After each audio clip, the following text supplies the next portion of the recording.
Hi guys, Carl's here. Welcome back to my YouTube channel. So in today's video, we are going to be reviewing a very highly popular palette that came out a few months ago with a very extremely price point that was like, oh wow, she's expensive. So in today's video, we are going to be reviewing the Natasha Denona palette in the Triochrome palette. Why I keep saying palette? I said palette so many times, I'm saying it again. Anyways, you guys, if you want to know exactly if this performs quite well in terms of the price point, wait, no, if it performs well to match the price point as to where it's listed. Oh my God, I'm starting to sound like a hot mess. Anyways, I'm sure you get what I'm trying to say. But if you want to know if this palette is worth the price point as to what it's being marketed for, keep on watching and see where my video takes me, because clearly I'm a hot mess.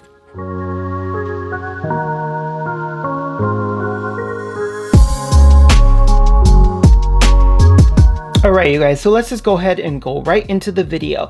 So in today's video, as I mentioned, I am going to be reviewing this Natasha Denona Triochrome palette. The word just doesn't want to come out of my mouth. I have no clue why. Anyways, you guys, so I won this in a recent giveaway, so I'm really happy that I was able to get this.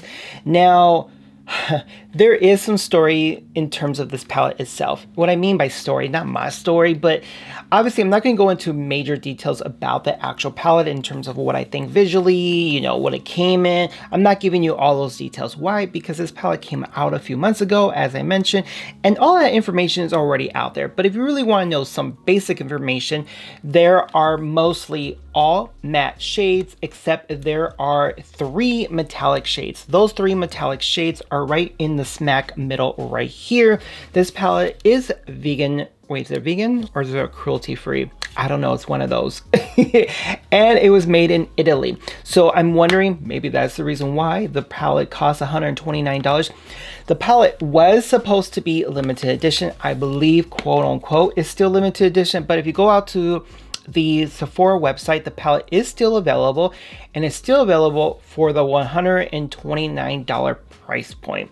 So that is basically what I want to do the review on today, is basically see if the hype at the time that it came out, because they were comparing it to a Pat McGrath type of quality and they're going head to head. So yeah, that's pretty much why it was kind of like a little bit of a scandal at that time. Like, it don't perform well.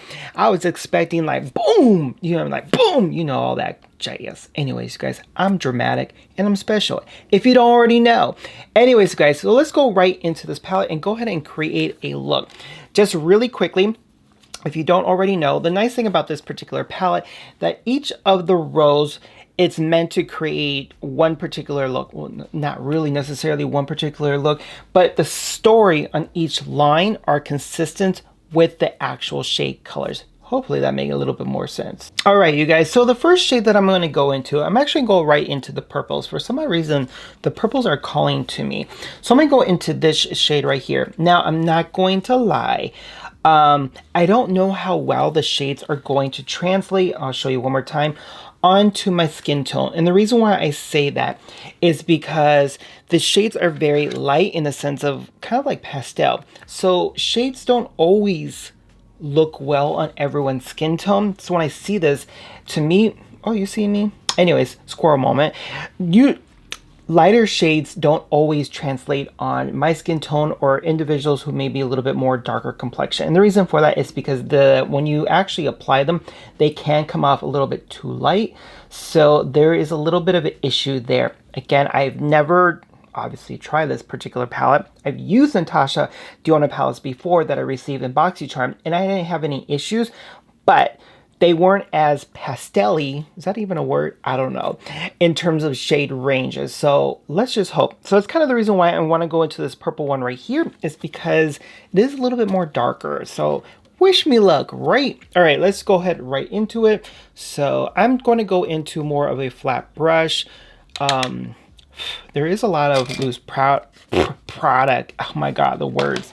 Anyways, you guys, so let me go ahead and get my trusty mirror. This is the only mirror I typically ever use. So what I'm going to do, I already primed my eyelids. I am going to just apply this very minimally on the outer edge of my eye. So right on the top and right in below. Again, I don't know if this is going to come off too light or too dark. Do you get what I mean? Because again, these shades, who's to say if there really is a pigment, and especially on my skin tone, because I am more on the cinnamon. I'm more on the cinnamon complexion. Like if it's going to translate. Oh my God, I'm so goofy sometimes. Anyways, let's go keep on going. Okay, you guys, so I went ahead and applied that particular shade on both of the eyelids. I actually did not buff it out. And the reason why I didn't buff it out is because I want to go in with obviously another shade and apply that directly right on top of it. So hopefully it does buff out when I apply that particular shade. I'll about to say the next shade. So the next shade I'm going to go into the same row, and I'm going to go into this last shade right there. And I'm just going to apply that right directly on top of the shade that is that I just got done using. I tell you the words. All right, now I'm going in here. Hopefully it's going to show, but you see that? That's a lot of loose product. Oh my God, this brush holder. Clearly I need to declutter and organize my area because I'm just knocking over stuff. Anyways, you guys, so I'm going to go ahead and apply that right up here. And then I'm just going to work it in outward. So there you go. See it? So I'm going to just go ahead a little bit more right there. So now it does, I was hoping that if I were to get this shade and apply it right on top, that it wouldn't create such a harsh line. And so far it doesn't. So that's pretty good. Okay, you guys, so I was able to go ahead and apply that particular shade on both of the eyelids and pretty much just buff out the shades together. So far, not an issue, except this side over here. I always struggle with this side because I have like these little bit of a cut there, which is like a permanent scar. So I always have issues with that area, with that particular eye, always. So anyways, you guys, so the next shade I'm going to go into that same shade, the same road, excuse me, but I'm going to go into this very last shade, and I'm just going to apply that in the inner corner of my eye and go inward. Yeah, I had no clue what I was going to say. So as I mentioned, I'm just going to apply this right in the inner corner of my eye. And this is more of a light shade, so I honestly don't know if it's going to translate on my skin tone. This is one of the shades I was like, oh, is it going to look right on me? We will see. If not, I won't even dust it off next time, and I'll just pack it on there with the actual product that I was able to pick up. Okay, so it's there, but it's very light. So again, this is the issue that I have with lighter shades that are more pastel-y, like is that even a word? Well, it is today, clearly. Especially with dark complexion, is not always going to pick up. So I went back into that pan. I didn't dust any of the product out. So I'm just going to go right on top and let's just see. Okay, see what I mean? Now you can see it. And that is just kind of like an FYI for those who have colored skin like myself. You are not going to always get the best payoff in terms of pastel shades. Hopefully that makes sense. Anyways, you guys, so let me go ahead and finesse this a little bit, and then we'll get right into the next item or next shade. That sounds better.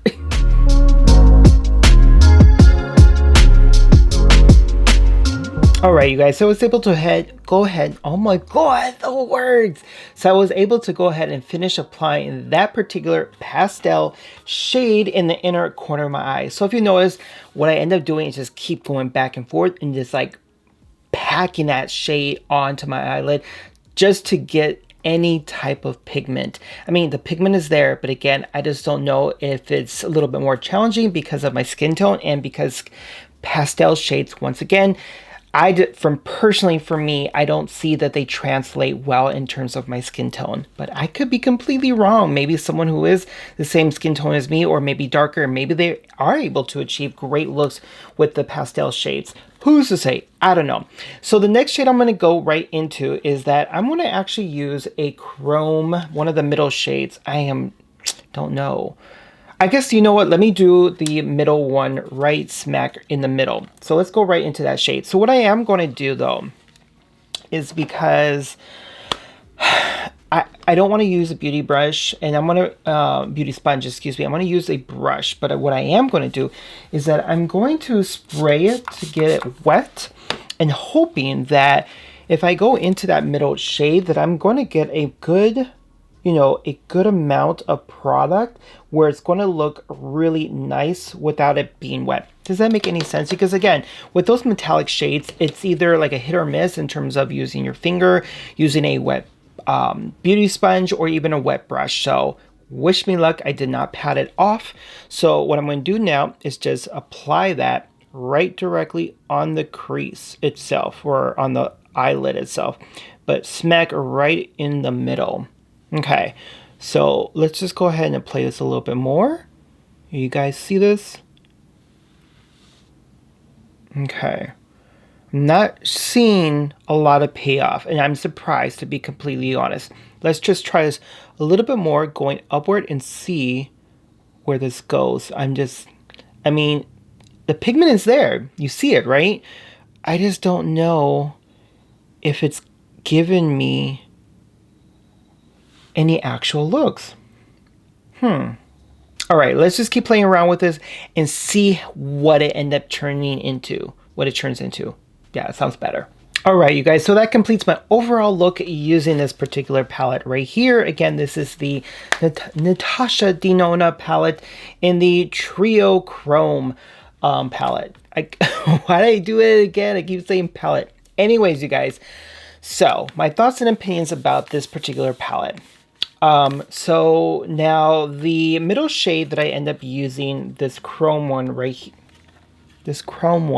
here, so I end up having to use multiple products, kid you not, to actually try to achieve this quote unquote chrome metallic look that this palette was supposed to be well, I guess, advertised as or for, blah, blah, blah. So when I say I had to go in there multiple products, I did. I actually used a wet brush. I used my finger. I actually use like these disposable little makeup brushes, blah, blah, blah. I also wet it. I also applied it. I even went into like this very special Morphe brush. This is kind of like a plastic, I'm not sure what do you want to call this, but I end up just going in there. You can probably see right here. So you see how it looks metallic, right? So then I end up applying that right on top. Now, looking in the external monitor, I'm not getting the vibes as to how they market the actual palette about. Do you know what I mean? Because if you've seen images, it looks very holographic. It looks like when you go like this a few times, it looks like it just changes the shades. Pretty much very similar to like the palette. Like, you see what I mean? It's like green, teal, purple. That's the vibes that I was getting from advertising. So what I end up doing is that I also went into the last shade on the bottom, as you can see, and I just applied that in the inner corner of my eye. Again, I end up using this particular brush right here, and then I end up using one of these disposable products, and I wet the product as well. It's there, but it isn't like boom, bam. Do you know what I mean? I wasn't getting like that. Oh my god, this is amazing. Now, in terms of the palette itself, the palette is visually pleasing, very, very visually pretty. The colors are good. Again, what concerns that I did have about the pastel shades, yes, that was still a concern for me in terms of this palette. I just had to really cake it on just to kind of get any actual pigmentation. Now, is the pigment level there? Absolutely. I cannot fault that for this particular palette. A lot of huge kick up within the product. If you don't mind that, then so be it. But let me just tell you, I have a mess everywhere because of so much kick up. But there wasn't any really loose product falling underneath my eye. So if you were to do your face prior with foundation, all of that jazz, and then do your eye look, you shouldn't have any problems whatsoever. So I end up going with an eyeliner just to kind of bring out the eye look, and then using some mascara. I didn't put any falsies. So I don't know. You guys leave a comment below. Let me know what you guys' thoughts and opinions about this overall look. Oh my God, I tell you, this is what happens when you live close to downtown. All right, so as the fire department or police leave the scene of the crime, anyways, you guys, like I mentioned, just leave a comment below. Let me know what you guys think about this particular palette. Do you have this palette? And if so, what are your thoughts and opinions? Does it perform the way that you expected it, or does it perform mediocre? I don't know. Definitely just leave a comment below. Do you think the price point of $129 validates the overall quality of the product? If you were to ask me that question now, no. I honestly think that this palette right here could have easily retailed for $60 or $65, and I think that would have been a more realistic price point versus $129. All right, you guys, so that concludes my overall video and tutorial review of this particular palette. But before I go, I'm gonna go ahead and suggest another YouTuber that you guys can go out there, subscribe to their channels. I will also include a link directly to their YouTube channel as well. So when you go over there, make sure you subscribe and tell them a nice, no, not tell them, give them a nice hello and let them know that Carlos TrulyMKE, oh my God, I'm losing my breath here, said you guys. So the YouTuber that I'm referring to today or recommending, that would be Laura, the Bargain Hunter. Now, she is hilarious. We actually live in the same town. Never met, but we've only met through YouTube. So that's kind of nice thing about YouTube, that you expand your friendships. And I told her, you know, once COVID is said and done, we will make sure to like hang out, do a video together. I don't know. We'll figure that out. Leave a comment below. Let me know what you guys thought and opinions. As I mentioned, with this overall look, it's time to go because clearly I'm getting worse than I was when I started the video. Anyhow, you guys, until then, make sure y'all brush your teeth, wash your culo, and subscribe. Until then, take care. Bye now.